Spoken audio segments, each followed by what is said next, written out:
Okay, hello everyone. Hello Rara. Hi everyone. Hello Lina. How are you doing today?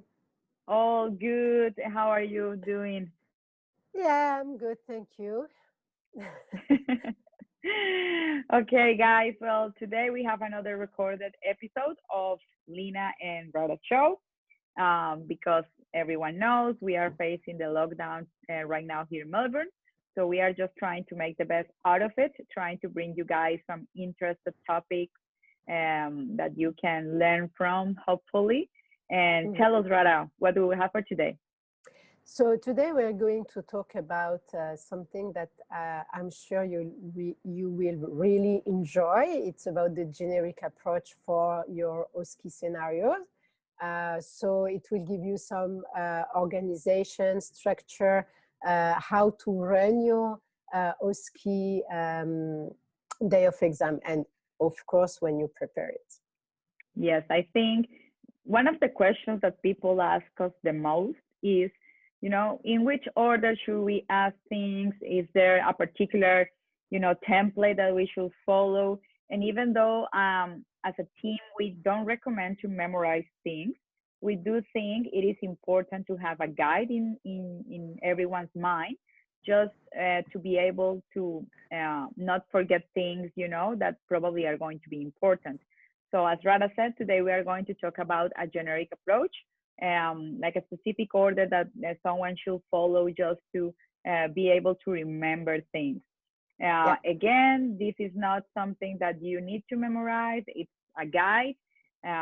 So use it wisely. What we are going to share with you is something that we share with our candidates when they are doing the OSCE course with us.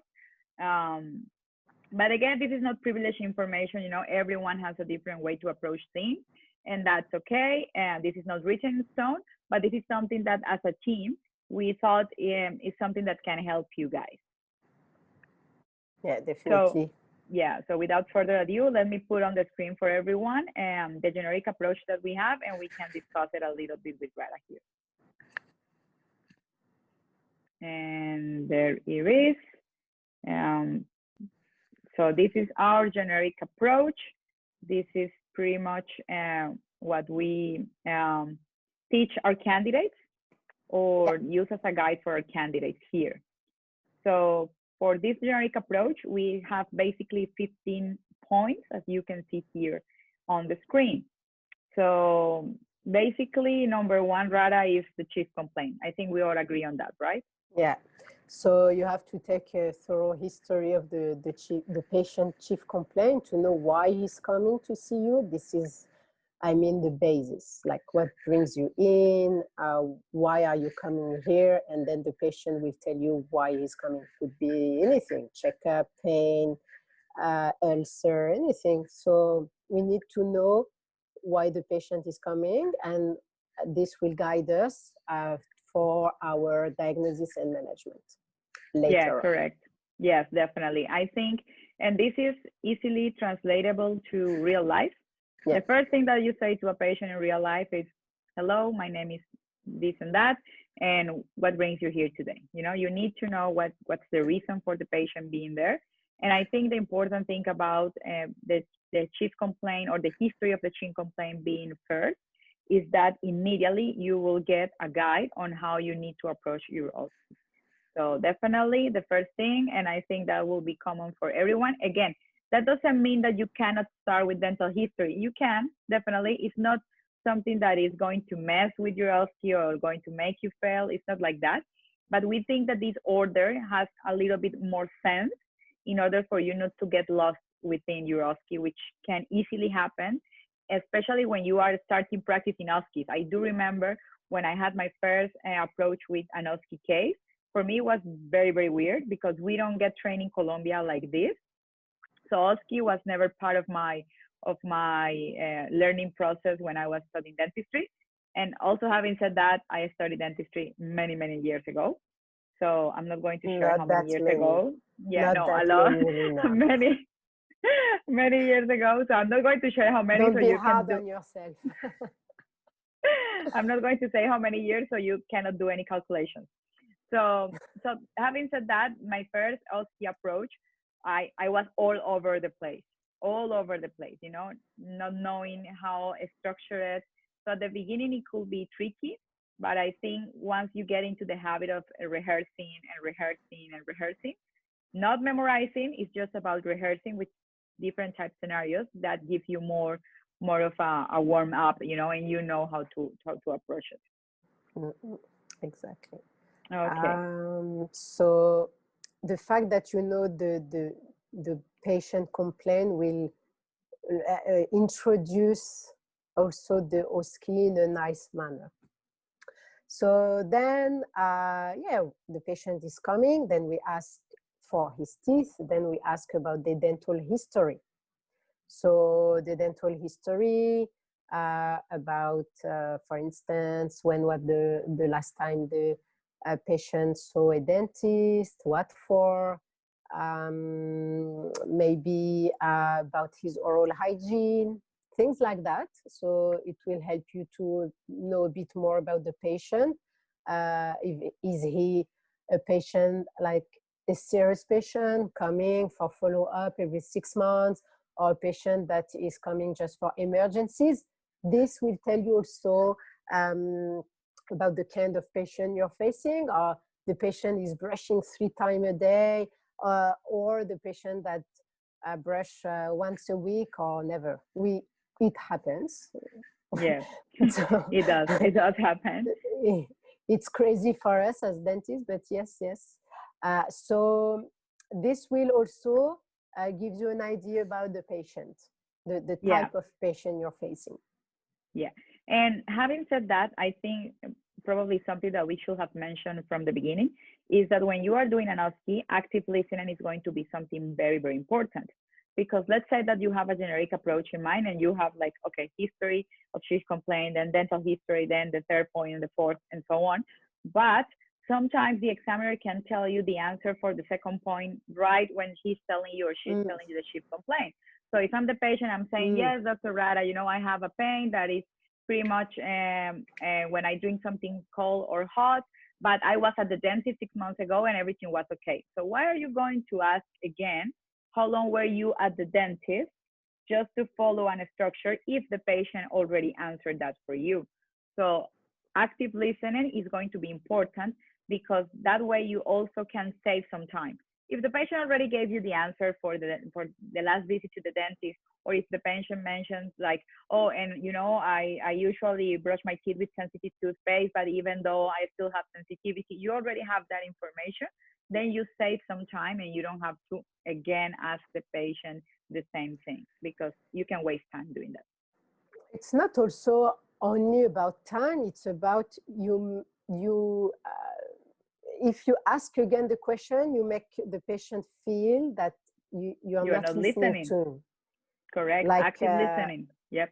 So we have to make the patient feel that we are listening to him, that we care for him. And if you just repeat like a parrot, because you're going through your structure, it means that you're not listening to the patient, and patients, they don't like that. They don't like that. It's weird. If you do that in real life, if someone do that to you in real life, you will think that that person is not paying attention. So basically, that's what you need to understand, that the OSCE is a simulation of a real life situation, that even though it's kind of weird because the examiner is technically a dentist, you know, it's not a real patient, doesn't matter. You need to act the part. And active listening is a big, big part of that play that is getting into place when you are doing an OSCE. Exactly. So then we go through the medical history because it's really important. If the patient has in control diabetes, it's not like a patient that is healthy, a patient that has bone conditions, and the patient tells you, complain about a wobbly tooth that maybe you will have to remove. It's not the same approach as a healthy patient.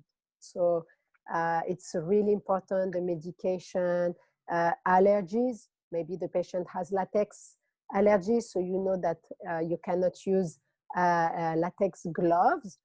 So all of this is really, really important. And it's not only about teeth, but it's really a comprehensive understanding of the patient as a whole. Correct.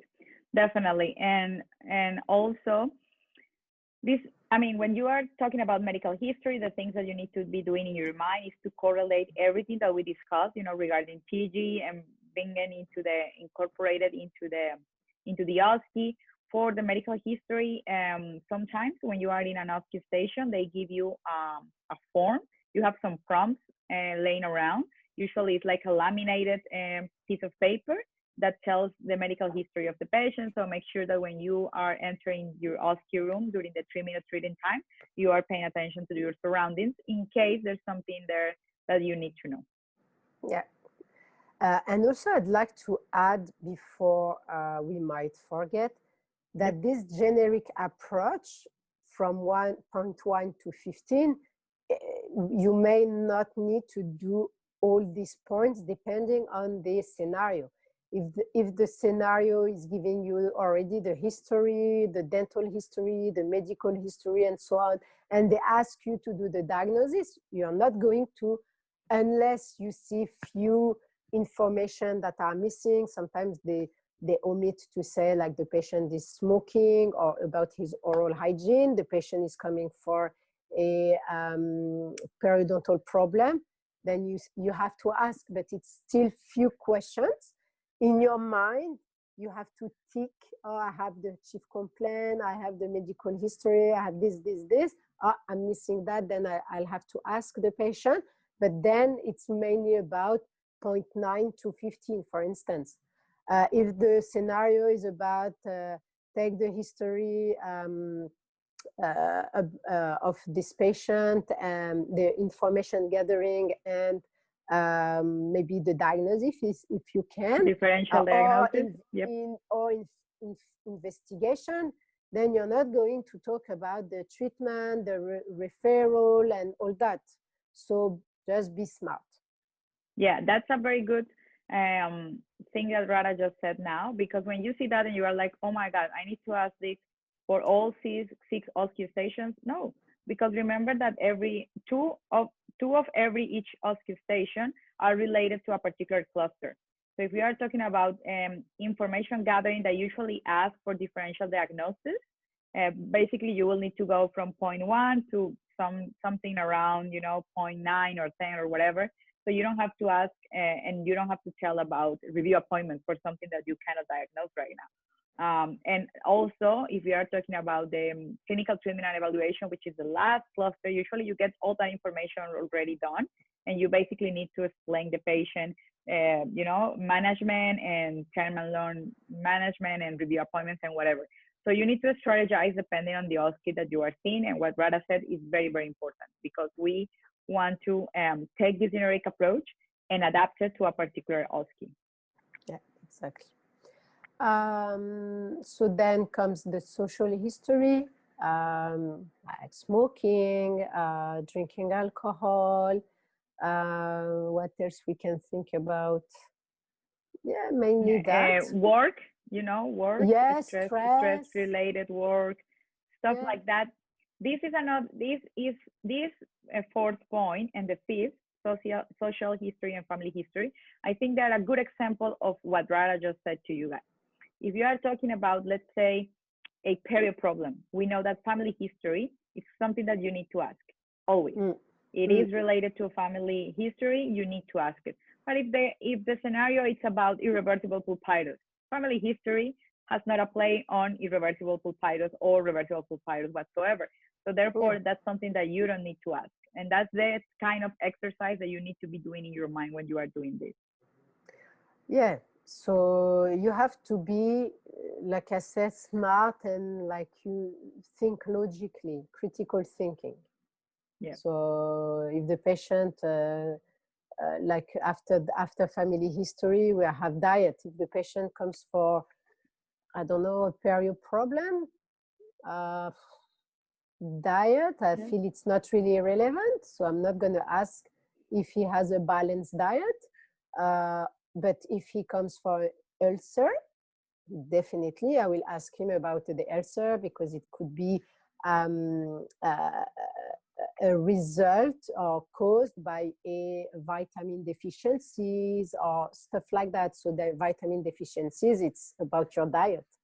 Yeah. Okay, Also, I hope this makes sense, guys. Yeah, they're also caries. If we are having a scenario about caries management, diet is a must. So you need to think on your feet. You need to be quickly in order to make all these conclusions so you can orientate your OSCE very well. Yeah. So now we are going to the point number 7. It's about investigation, special test. And again, this depends if they ask you. So if they tell you like gather information in order to provide the diagnosis and talk about the investigation, it's a must that you treat this point. Yep. In some other scenarios, for instance, geographic tongue, investigation or special test, it's not really relevant, because we don't really, it is the patient's information you are going to base. The history is going to lead you towards this diagnosis, and also the examination and all that. It's mainly that, but special test. Yeah, probably on a diagnosis and management case, when you read the scenario for those particular cases, you already have the results of the investigations and the tests. So you don't have to explain that to the patient, but you need to explain the results. You know, like you did a cold test and the cold test tells you this or told you that. So, you know, you just need to be smart enough to incorporate the things when they are pertinent to a particular case. Or probing, okay, I have used a small ruler to check the natural space between the tooth and the gum, and I could see this, and you explain what this could mean. Yeah. So next point, Lina. Yeah, and then we have, I think, and Rada can tell me if she agrees with me on that. I think point 8, 9, 10, and 11, those kind of go together. When you are explaining a diagnosis, you want to explain how the diagnosis is correlating with the signs and symptoms that the patient is presenting or what you are seeing. Also, how the risk factors are trying to add to that particular diagnosis, and then you explain the pathophysiology. So when you have 8, 9, 10, and 11, it's not that you need to say 8, signs and symptoms. Oh, your signs and symptoms are this. No, you need to establish and structure a speech that can incorporate all of those 4 points in order to make everything to have some sense.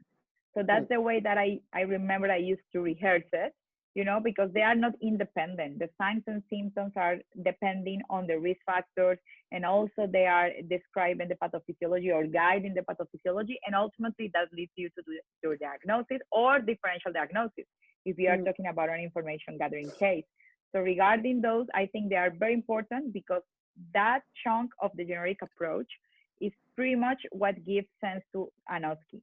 If we are talking about info gathering or diagnosis and management, you need to be very clear in how you explain that, because that is going to save your OSCE if you explain it properly, if you explain it clear enough. And with simple words, clear manner, because you are supposed to face a patient with no whatsoever scientific knowledge or medical knowledge. So you have to use a simple word, and you have to forget that the patient that we are facing in OSCE days are like doctors and professors at unis. So just keep this in mind. Yes, definitely. And then I totally agree. Yeah, and then we we have 12, which is treatment with options, you know, complications, pros and cons. That's also quite important in cases of the clinical treatment and evaluation, and also in diagnosis and management, because the cluster already says that they are expecting from you to give a management. What I can say for this particular point is, when you are giving treatment options, make sure that you establish the difference between both of them. Let's say that you are talking about a patient that wants to have a space replaced with some teeth. Then you are going to say you need dentures, and dentures, you can have a plastic denture or removable denture that is made out of metal and plastic, or you can have a bridge, or you can have an implant. So make sure that when you are giving all those options, you tell the patient, for example, the denture is the cheapest, fastest way to, replace some teeth or a tooth inside of the mouth. Having said that, it's something that you remove and put, and you need to clean, and you need to remove it after you eat.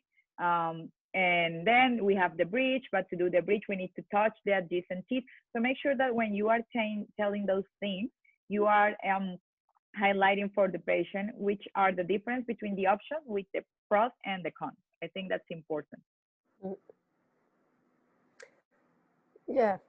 So just option 1, option 2, option 3.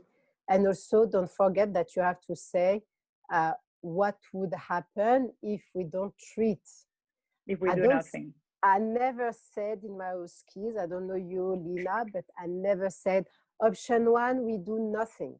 It sounds really weird, because the patient is coming to see you. Of course, it's for you to do something, but we must inform them still what would happen if we don't do anything, if we leave the condition like that. So just try to find a nice way to tell it without saying option 1, nothing, option 2, then do nothing. I hate this. Yeah, I hate that as well. I never did it either in my OSCEs. And I think what Rara is saying is quite important, because again, if you think that doing nothing is an option, like many people say, then you need to say pros and cons. If we leave it as it is right now, what is going to happen is this. So instead of saying option 1, do nothing, option 2, dentures, I mean, it doesn't say anything. It's the same thing that if you will say option 2, dentures, option 3, bridge, or option number 4 is implant. You haven't said anything to the patient besides enumerating things. So again, I'm agreeing a lot with Rada in this one. Doing nothing, it is something that you would like to inform the patient, but I wouldn't put it like option 1, do nothing, because that sounds weird. Exactly. If we don't do anything, this might occur. We could have these complications and blah, blah, blah. Otherwise, our options today is we have this, we explain what it is and pro and cons. Option 2, you don't say option 2, you can say, or we have this option, which is you explain briefly with few words what it is about. Like a bridge, it's a fixed not prosto, it's a fixed option to replace a tooth. So basically we have the two adjacent teeth that can support a pontic, like a artificial tooth, and then you explain what the pro and cons, but we are going to touch the adjacent teeth that are healthy in your case, or whatever. And referral if needed. For me, it's also a part of the options that you can offer to the patient, like you have your patient, you have to manage him, but if things doesn't improve,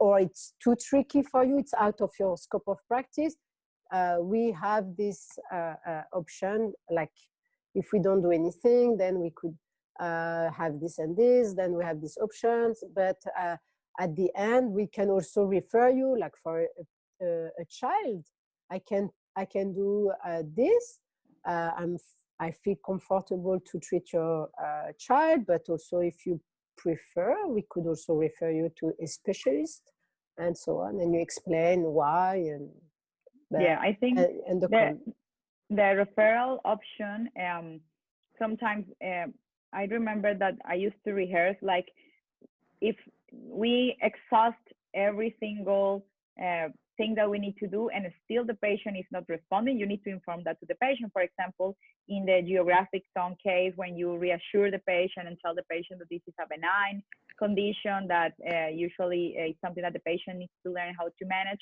but you need to monitor the patient to see that you actually have spotted the correct diagnosis. But if the signs and symptoms of the patient persist, then I will consider referral to an oral medicine specialist, just to rule out, burn and mouth syndrome, stuff like that. So I think referral is something that you could say when you have explained everything that you will do. And if you have exhausted all your options and still there's no improvement, probably the patient could opt for a referral. So that's another way to see it as well, because it is actually part of the option. Yeah, exactly. Or if the patient wants to skip everything with you and jump straight away, let's say with a periodontist, like for a case that we are talking about gingival enlargement due to cyclosporine, you can tell the patient that you can do this here, or the patient can opt to go straight away with a periodontist. It's something that you are responsible enough to tell the patient. And then we have point number 14, which talks about short-term and long-term. That's also something that is going to apply depending on the case. Not every single condition is going to include short-term and long-term management. Let's say if the patient has, I don't know, reversible pulpitis, just has sensitivity because the patient has a broken filling. The short-term and long-term is the same one. You just replace the filling and that's it. But let's say we are talking about a trauma case, avulsion, intrusion. You know that the patient needs to have an immediate or short-term management that you do the day of the trauma. And also you need to establish a follow-up schedule, which is going to be pretty much the long-term management. So both of those things, sometimes the short-term and long-term coincide because there's only one thing that you need to do. But sometimes the patient needs more appointments in order to establish the management. And in the cases of trauma, that's a very good example because you need to see the patient a year, 2 years, 3 years, 4 years, 5 years, whatever. And that's part of the management. Yeah. And last, review appointments, like we need to follow up the patient. I think for everything, almost everything, we can review the patients. Yep. We can follow them up.